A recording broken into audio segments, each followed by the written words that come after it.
What began as an accident and unplanned, fleeting moment should have ended there. But once the thought took hold, it spread like wildfire through places inside me I didn't even know were vulnerable. My husband had long since checked out, always too busy, too tired, too indifferent. I told myself I was okay. I told myself this was just what marriage looked like after a while. But loneliness doesn't knock, it slips in quietly, whispering things you're not supposed to hear. Then, there was him. He wasn't mine, not by blood. He belonged to someone else before I came into the picture. But when I married his father, he became part of my life. I watched him grow confident, self-assured. He carried himself in a way that made the air shift when he walked into a room. And yet, it wasn't until this past summer that I really saw him.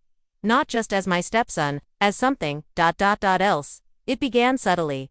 A glance that lasted too long. A touch that lingered. Easy to brush off. Easy to lie to myself, until that night. I was walking past his room door, slightly open, lights dim. I wasn't snooping, just passing by. Then movement caught my eye. I should have kept walking, should have knocked, said something, anything. But I froze. He was on his bed, alone, unaware, lost in his own world. I should have turned away. I didn't.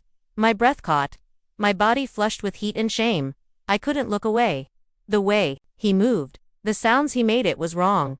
All of it. But I stood there far longer than I should have. Reality struck like ice water. I ran back to my room, door slammed shut, heart racing. I stared at myself in the mirror, searching for answers. In the reflection of a woman I barely recognized. What kind of wife? What kind of mother figure watches something like that? But deeper than guilt was something darker. Want? The next day, I avoided him. I cleaned things that were already spotless, hid in the kitchen. But I felt his eyes on me, curious, aware, watching. Had he seen me last night? Did he know? At breakfast, we were quiet. Our silence was thick, charged. When our eyes finally met, something shifted. We both knew. From then on, everything changed. Every passing moment crackled with something unsaid. His touches became more intentional. His stares lingered. I started dressing differently, skirts a little shorter, tops a little lower, telling myself it was for me to feel desirable again. But we both knew the truth. One afternoon, he came in shirtless after a workout. I tried to keep folding laundry, to pretend it didn't matter. But he leaned close and murmured, "You don't have to pretend you don't notice." I froze. "I don't know what you're talking about," I replied, my voice tight. He smiled. "You do." From there, the lines kept blurring. Until one night, with my husband out of town, I passed his room again. The door was cracked open. This time, he was waiting, eyes locked on mine. No words, no confusion, only choice. "Do you need help?" I whispered.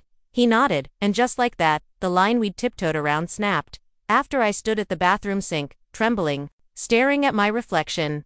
That woman, the one who believed in boundaries, in decency, she was gone.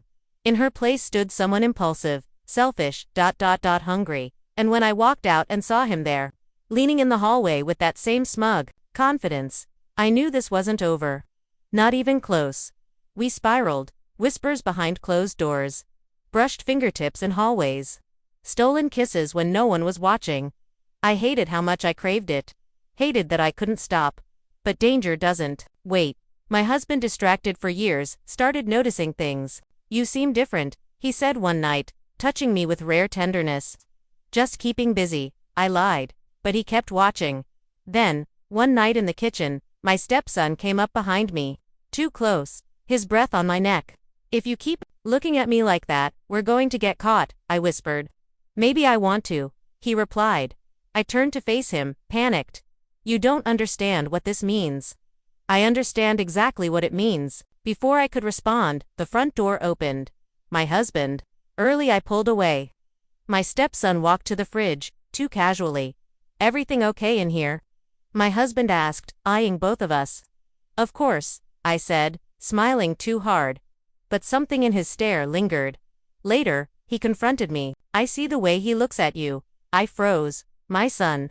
I laughed too quick. To hollow. "You're imagining things." "Am I?" The walls were closing in. That night, I couldn't sleep. I left the bedroom, needing space. But there he was, waiting at the bottom of the stairs, silent, knowing. and I stepped toward him again. The next morning, the house felt empty, quiet in a way that pressed on my chest. He walked into the kitchen. We didn't speak. "This can't keep happening," I whispered. "Why not? It was never supposed to." "Do you regret it?" he asked. I wanted to say yes, to pretend I was still someone else, but I didn't. Before I could answer, the front door opened again. My husband. Early I stepped back. His eyes swept the room, locking on mine. Something behind them flickered, something sharp. He knew. This was the breaking point. The moment I'd known was coming. But endings aren't clean. They're messy. And sometimes, they only feel like the beginning of the real consequences.